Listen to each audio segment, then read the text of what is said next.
여러분, 게으른 운동TV 운동지기예요. 오늘은 필라테스 바이블이라는 책을 설명해 드리려고 하는데요.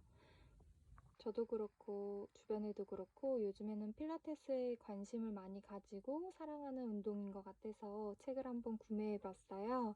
이 책은 조셉 필라테스라는 창시자의 유일한 책이기도 한데요.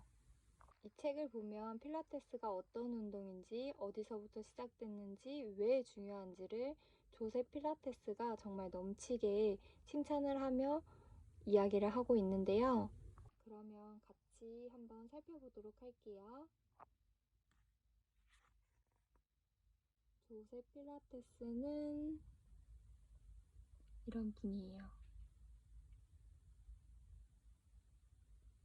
이 책은 두 가지의 책을 번역해서 나온 책이고요.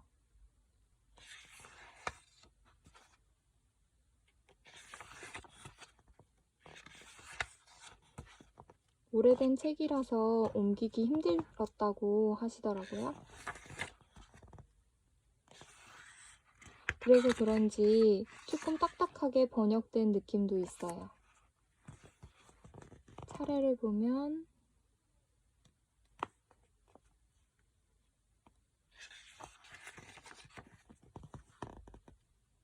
이 책은 총 3가지 파트로 나눠져 있고요. 첫 번째 파트는 문명사회의 발달로 인한 바쁜 현대인들이 자신의 건강에 대해서 얼마나 소홀하게 생각하고 있는지 그런 암울한 상황에 대해서 이야기를 하고 있고요. 거기에 대해서 왜 우리가 컨트롤 로즈라는 운동을 해야 되는지 이야기를 하고 있는 파트예요. 두 번째 파트는 컨트롤 로즈를 통한 삶의 회복.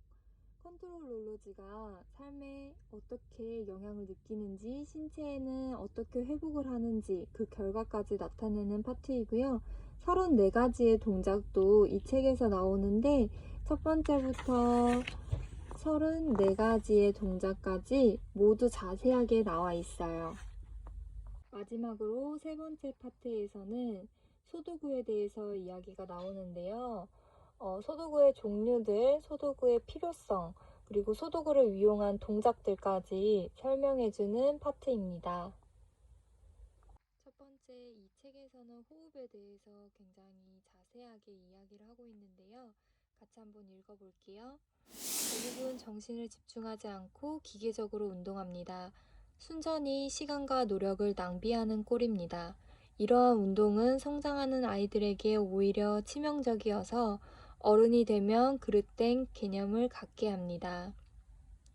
신체 운동으로 어떤 실질적인 이점을 얻기 전에 올바른 호흡법을 먼저 배워야 합니다. 개인별로 행동 지침을 주고 본보기를 보여주며 이 중요한 기능을 가르쳐야만 합니다. 그저 한 사람 한 사람에게 숨을 들이키고 내쉬라고 말해주는 것만으로는 부족합니다. 올바른 호흡법을 배우는 것은 보통 사람들이 알고 있는 것보다 훨씬 어렵습니다. 더욱이 올바른 호흡 방식을 이해하고 이를 가르칠 만한 교육자는 상대적으로 적습니다. 자, 그럼 이제 호흡을 어떻게 하는지 다시 읽어볼게요. 아이들은 최대한 가슴 윗부분을 충분히 팽창시켜 어떻게 길고 깊게 호흡하는지 배워야 합니다. 짧은 순간에 호흡을 멈춰 복부 안으로 바싹 당겨놓고 밀어내는 올바른 방법을 배워야 합니다. 그러고 나서 숨을 내쉬면서 어떻게 폐에서 완전히 공기를 빼야 되는지 올바르게 배워야 합니다. 폐에서 공기를 제대로 빼는 것은 그 자체로 기술이며 올바른 호흡 마지막 단계인데 가장 알려져 있지 않습니다. 호흡을 충분히 이해하고 있는 사람에게 개인적으로 지도를 받지 않으면 좀처럼 제대로 배울 수 없습니다. 호흡 다음에 척추에 관한 이야기가 나오는데 인류랑 일부 동물들은 모두 척추를 가지고 태어나잖아요. 근데 우리가 적절한 훈련법을 배우지 못하고 그에 따른 이해가 모자르게 됨으로써 척추의 병형이 일어났다고 이야기를 하고 있어요. 가장 망치는 원인은 우리 현대사회의 의자와 침대라고 이야기하는데요. 그래서 보시면 새로운 스타일의 침대와 의자를 이 책에서는 이야기하고 있어요.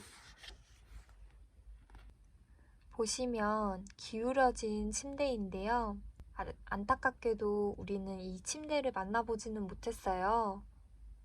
그 답도 책에 있었는데요. 온통 뒤죽박죽 되기 때문이죠. 현재 모델들을 모조리 폐기하고 새로운 광고를 만들어야 하는데 그것을 실상 새로운 사업을 시작한다는 의미입니다. 정말 안타까운 상황인데요. 제가 여력이 되면 만들고 싶을 정도네요.